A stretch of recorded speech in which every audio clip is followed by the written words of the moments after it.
Ouch.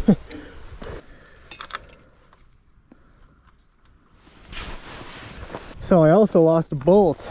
The bolt came off here. That's good enough.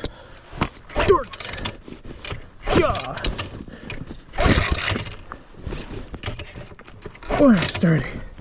Get some speed first. Yep. Okay. Oh!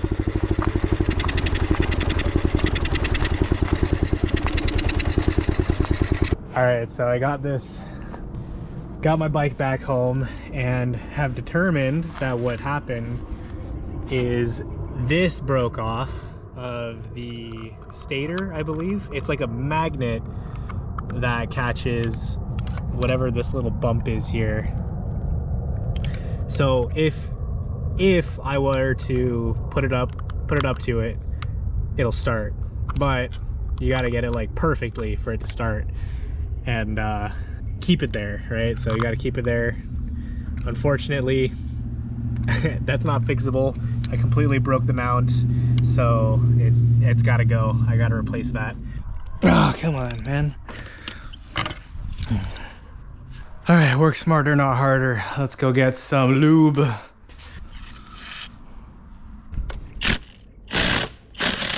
Boom, all I needed was the impact.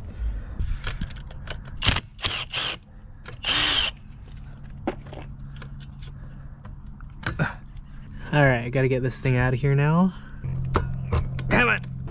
So I hear there's a puller you can get.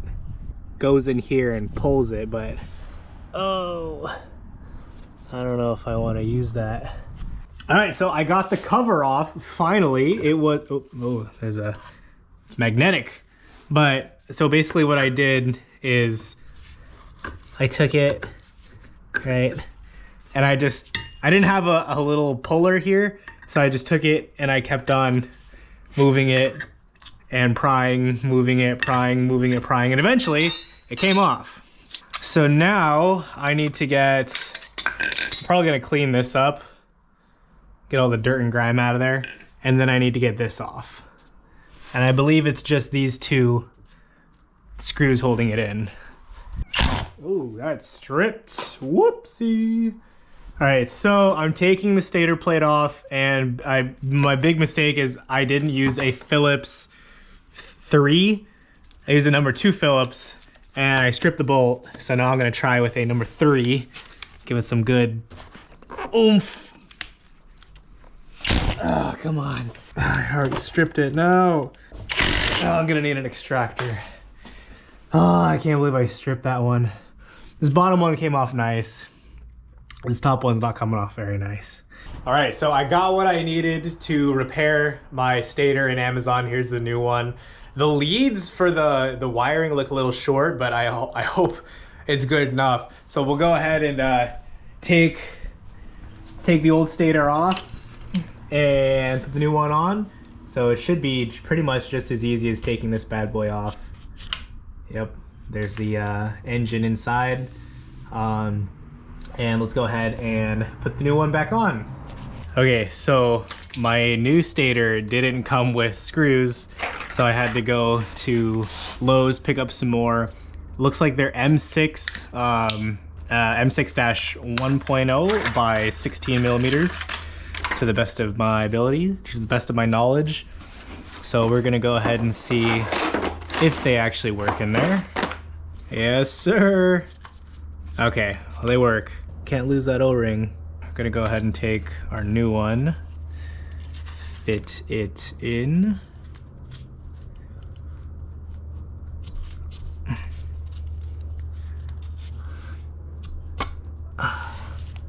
Make sure they line up. Just put it back in there.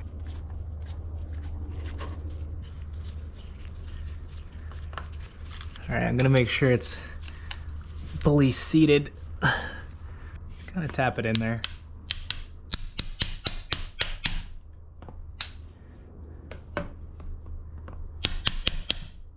There we go.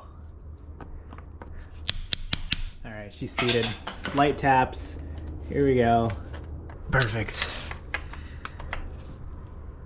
Nice and snug. nice and snug.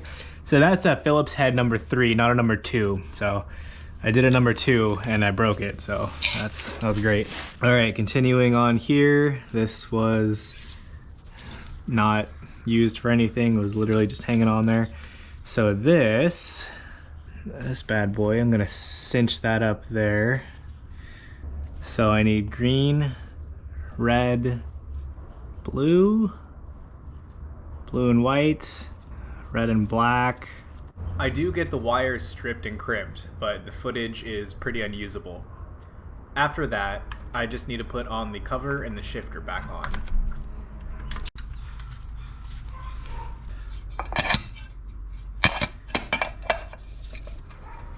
And after I get those two on, it's time for testing. All right, this is gonna be the first time I start this bad boy up after putting the stator back on. So let's go see if she starts up. All right, got her in neutral. Chokes on, fuel's on, start her up.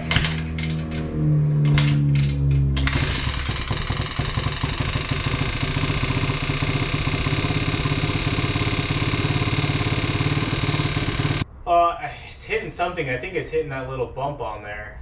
All right, we're gonna try that one more time.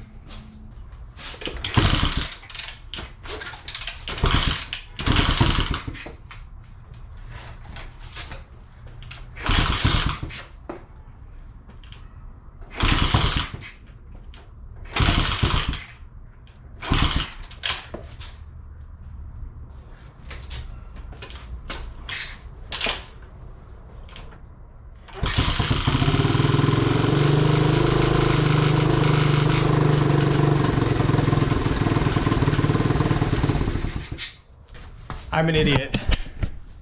I am such an idiot. I can't believe I forgot to put the nut on. I got the nut. That's why it was so messed up. I was wondering, this thing was shaking all over the place. There we go, nut's going back on. Should be good to go now.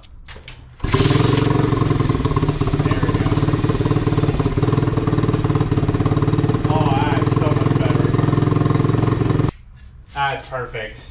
All right, guys, so I think that's gonna be it for the SSR pit bike rebuild. It did everything I could. I took it out onto the road, runs perfectly fine. I think now I'm pretty sure I'm gonna sell it. It's too small for me, and I think I want something that's a little bit bigger, a little bit more reliable. I don't wanna have to worry about this thing when I go out on the trails. I wanna be able to go out on the trails and do some fun stuff like camp, go exploring, and I really just can't do that with something that is that unreliable. So I think next time I'm gonna buy something, probably a Japanese bike, maybe like a 125 or something, and I'm gonna have that be my trail bike. It was fun working on this. Okay, just kidding, it wasn't fun working on it, but I think that's gonna conclude the pit bike rebuild. I'm gonna put it all back together. I'm gonna get it in good working order, prepare that for the next guy to buy it, and hopefully he's gonna have a good time on this, and I'm never gonna see this again. So thank you guys for watching. I really appreciate you sticking around for the finale of my little pit bike here.